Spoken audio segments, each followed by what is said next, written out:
თავი მე-13.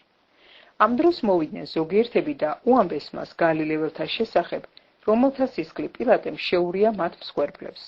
იესომ მიუგო და უთხრა მათ: თქვენ გონიათ, ვითომ ეს გალილეველები ყველა სხვა გალილეველზე უფრო ცოდვილები იყვნენ, რომ ასე დაიტანჯნენ?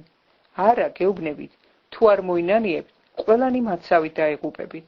ან რა გგონიათ, ის 18 კაცი, რომელთაც სილუამის კოშკი დაეცა და ამოწყვიტა, უფრო დამნაშავენი იყვნენ, ვიდრე ყველა ის ადამიანები, რომლებიც იერუსალიმში მკვიდრობენ? არა, გეუბნებით, თუ არ მოინანიებთ, ყველანი მათსავით დაიღუპებით. უთხრა ეს იგავი. ერთ კაცს თავის ვენახში ლეღვი ედგა. მივიდა, რომ მასზე ნაყოფი მოეძებნა და ვერ იპოვა. უთხრა მე ვენახეს: აჰა, 3 წელია მოვდივარ ამ ლეღვის ნაყოფის საძებნელად და ვერ პოულობ. მოსჭერი იგი რად უნდა ფიტავდეს მიწას? მან კი მიუგო პასუხად: ბატონო, დატოვე ამ წელიწადსაც, ვიდრე ძირ შემოუთოხნიდე და ნაკელს მოვაყრიდე, იქნებ მოისხას ნაყოფი, თუ არა და მოსჭრი მას. ერთხელ ასწავლიდა იგი ერთ სინაგოგაში შაბათს. იქ იყო დედაკაცი, რომელიც 18 წელიწადს შეპყრობილი იყო სნეულების სულით. დაკრუნჩხული იყო და წელში ვერ იმართებოდა. დაინახა იგი იესომ, მოიხმო და უთხრა: დედაკაცო, თავისუფალი ხარ შენი სნეულებისაგან. დაასხა ორივე ხელი და მაშინვე გაიმართა იგი და ადიდებდა ღმერთს. ხოლო სინაგოგის უფროსი განრისხდა, შაბათს რომ განკურნა იესომ და უთხრა ხალხს: 6 დღეა, როცა შეიძლება რაიმეს კეთება. ამ დღეებში მოდით და განიკურნეთ, ოღონდ შაბათს არა. უფალმა კი პასუხად უთხრა: თვალთ მაგცო, განა ყოველი თქვენგანი არ უშვებს შაბათობით ბაგიდან თავის ხარს, ან ვირს და არ მიყავს წყლის დასალევად, ხოლო ეს აბრაამის ასულია, რომელიც უკვე 18 წელიწადია შეკრული ყავდა სატანას. განა შაბათ დღეს არ უნდა გამოხსნილიყო ამ ხუნდებისაგან. როცა ამას ლაპარაკობდა, მის ყველა მოწინააღმდეგეს რცხვენოდა, ხოლო მთელი ხალხი ხარობდა მისი დიდებული საქმეების გამო, რასაც ჩადიოდა. მან თქვა: რა შეკავს ღვთისმსასუფეველი და რას ვამსგავსო იგი? იგი შეკავს მდოგვის მარცვალს, რომელიც აიღო კაცმა და დათესა თავის ბაღში. გაიზარდა იგი და იქცა ხედ და მის ტოტებში ცის ფრინველებმა დაიბუდეს.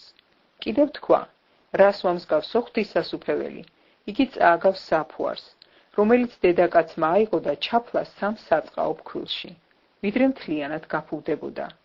დადიოდა ქალაქებსა და სოფლებში, ასწავლიდა და თან იერუსალიმის გზას დადგა. ვიღაცამ უთხრა მას: უფალო, ნუ თუ ცოტანი გადარჩებიან? მან კი უთხრა მათ: იღვაწეთ, რათა შეხვიდეთ ვიწრო კარიდან, რადგან გეუბნებით, მრავალი ეცდება შესვლას და ვერ შეძლებს. როდესაც სახლის პატრონი წამოდგება და დაკეტავს კარს, მაშინ თქვენ გარეთ მდგომნი დაიწყებთ კარზე გაკუნს და ეტყვით: ბატონო, ბატონო, გაგვიღე. მაგრამ ის პასუხად გეტყვით: არ გიცნობთ, სადაურები ხართ. მაშინ დაუწყებთ ლაპარაკს: შენს წინაშე ვჭამდით და ვსვამდით და ჩვენს ქუჩებში ასწავლიდი. მაგრამ ის გეტყვით: გეუბნებით, არ გიცნობთ, სადაურები ხართ. გამშორდით ყველანი, უსამართლობის მოქმედნო. და იქნება ტირილი და კბილთა ხრჭენა.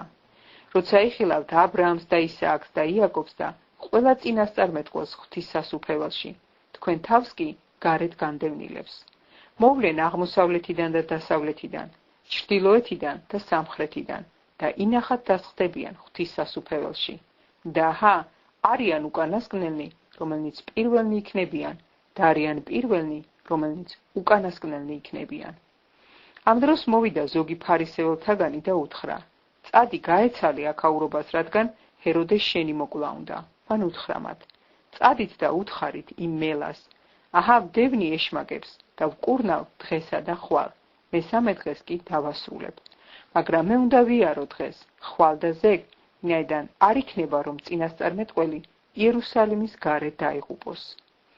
იერუსალიმო, იერუსალიმო, დამხოცველო წინასწარმეტყველთა და ჩამქოლავო შენთან მოვლინებულთა. რამდენჯერ მინდოდა შენი შვილების შეკრება, როგორც ფრინველი კრებს ფრთებქვეშ თავის ბარტყებს, მაგრამ თქვენ არ ისურვეთ. აჰა, სახლი ოხრად გრჩებათ, გეუბნებით, ვეღარ მეხილავთ ამიერიდან, ვიდრე არ იტყვით, გურთხეულია უფლის სახელით მომავალი.